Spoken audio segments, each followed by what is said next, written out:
Estás prestes a fazer um concurso ou até mesmo o Enem e lá tem uma prova dissertativa. E agora? Esse é o problema?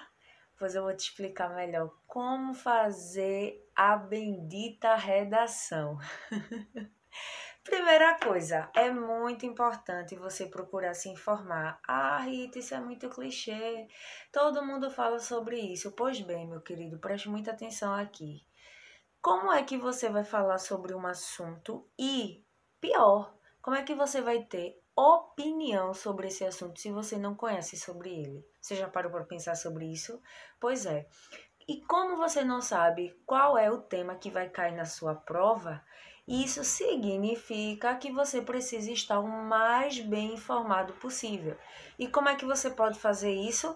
Lendo, assistindo a vídeos, filmes, séries, ouvindo podcasts, fazendo o que você puder, o que estiver a seu alcance para poder estar bem informado, tá certo? E para poder estar bem informado e poder saber sobre esse assunto e, consequentemente, ter uma opinião sobre ele, tá certo? Segundo ponto, saber qual é a estrutura desse texto, tá? Eu preciso entender que um texto dissertativo argumentativo é um texto que não só apenas explica sobre o assunto, traz informações, dados, citações, que isso se chama inclusive de repertório sociocultural e é de extrema importância inserir no meu texto isso, tá certo? Por quê? Diga-se de passagem, mas que é muito importante, quando você coloca o repertório sociocultural, você fortalece a sua ideia, você fortalece os seus argumentos e mostra que pessoas da área, né, ou até mesmo pesquisas, pessoas que, filmes, séries, existe conteúdo fora do que você está escrevendo, existe um conteúdo além do que você tem que pensa igual a você e isso fortalece o seu texto. E quando se trata do Enem, isso ajuda o candidato, né, fortalece, melhora a pontuação na competência número 2, tá certo? Que é a competência que avalia a questão do repertório sociocultural, que é quando você cita, né, informações extras, né, como informações de livros, de séries, filmes, dados estatísticos, né? E é a competência também que envolve a questão da estrutura do texto, beleza? Mas quem faz também prova sem ser do Enem, também é importante colocar, inserir esse repertório sociocultural, que são as citações, porque isso também sustenta os seus argumentos, sustenta a sua tese, tá bom? Outro ponto importante, como eu estava falando, na verdade, é saber sobre a estrutura desse texto dissertativo argumentativo. Cuidado, muita gente sabe sobre o assunto, né? E tem uma opinião sobre ele. Isso aí é muito importante, né? Porém, você deve não somente explicar sobre o assunto, trazer os dados, se você souber, lógico, se você tiver certeza, colocar um repertório sociocultural, mas é muito, muito importante você colocar argumentos. Se você não colocar argumentos, o seu texto é apenas um texto dissertativo expositivo. E normalmente em concursos e também no Enem é obrigatório você escrever um texto dissertativo argumentativo. Muita gente tem muita capacidade, tem uma capacidade assim incrível de escrever um texto maravilhoso, porém não coloca argumentos, não defende a sua tese. E isso acaba atrapalhando demais a pessoa, né? E quando se trata do Enem, eu gosto de falar a competência, acaba atrapalhando na competência número 2, tá certo? Então, vamos lá, para recapitular essa questão, em relação à estrutura ainda, tá certo? Lembrar de falar sobre o assunto, né? Trazendo o repertório sociocultural, tá bom? Explicar sobre esse assunto, trazer a sua tese, ou seja, a sua opinião, Tese e opinião é a mesma coisa, então traga sua opinião sobre o assunto e em seguida seus argumentos, tá certo? Aí como é que eu faço isso, Rita? Primeiramente, eu vou escrever o meu parágrafo de introdução. Normalmente, eu apresento o tema, contextualizo o tema e dou uma pincelada na minha introdução. Aliás, na minha tese, tá? Então, no primeiro parágrafo, que é o parágrafo de introdução, eu contextualizo o tema e trago a minha tese, que é a primeira tese, que é a tese principal, de maneira pincelada, tá certo? Só para que o leitor ele tenha noção do que eu defendo acerca do assunto, tá certo? No segundo parágrafo é o que eu chamo de D1, que é onde é o local, vou dizer assim, né, o parágrafo em que começa o desenvolvimento, que é o segundo e o terceiro parágrafo, tá? Então, o segundo parágrafo é o D1 e o terceiro parágrafo D2, tá? Então, em cada parágrafo de desenvolvimento, eu coloco a minha teses diferentes, então eu tenho espaço para colocar duas teses, tá certo? E argumentos para defender essas duas teses.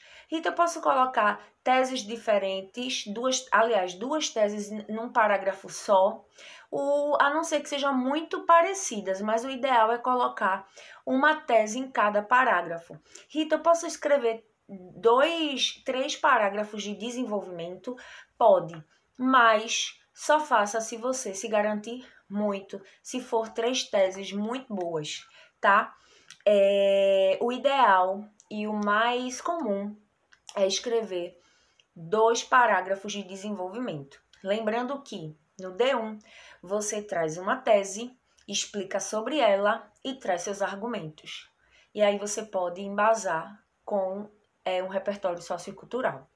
No D2, que é o terceiro parágrafo, você traz uma outra tese, você explica sobre ela, traz argumentos e pode trazer um outro repertório sociocultural. Rita, é obrigatório ter repertório sociocultural nos 2 desenvolvimentos? Não, tá certo? Pode ser em um só. Rita, pode ter repertório sociocultural já na introdução? Pode, beleza? E no último parágrafo, você vai escolher a sua tese principal, é aquela mais forte, aquela mais importante. Normalmente, a tese principal a gente coloca primeiro, vem no D1. Então, ou seja, você vai escrever essa tese com outras palavras de uma maneira mais curta. É assim que você vai começar o seu parágrafo de conclusão. E em seguida, você vai fazer sua proposta de intervenção.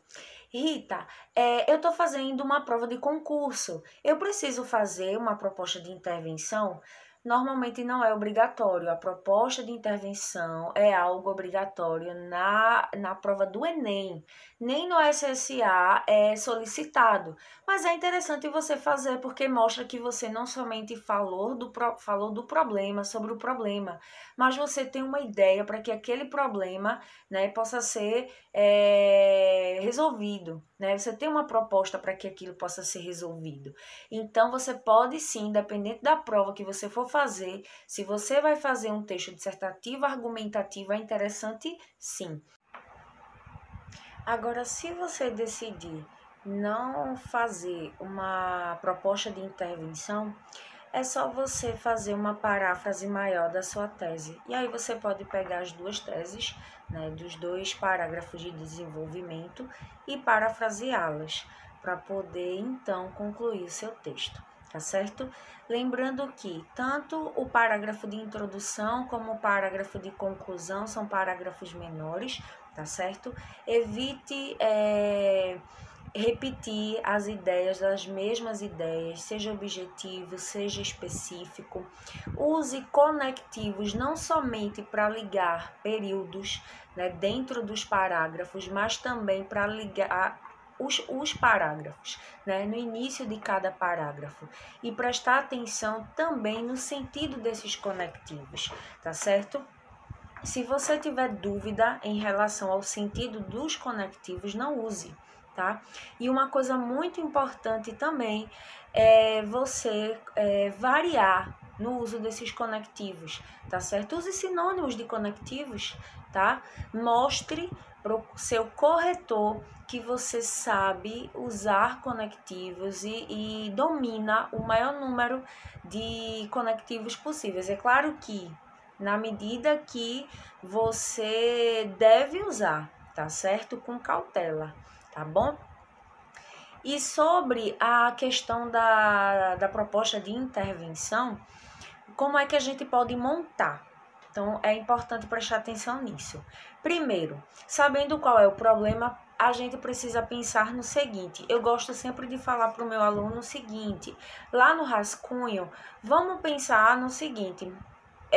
Imagina um questionário. Pega essas perguntas que eu vou te falar agora, escreve as respostas e depois você monta o parágrafo, tá bom?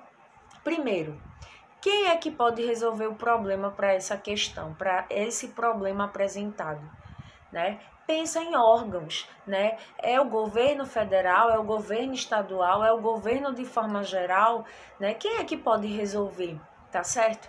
Tendo em vista isso, aí agora a gente vai pensar como esse problema pode ser resolvido, de que forma esse problema pode ser resolvido.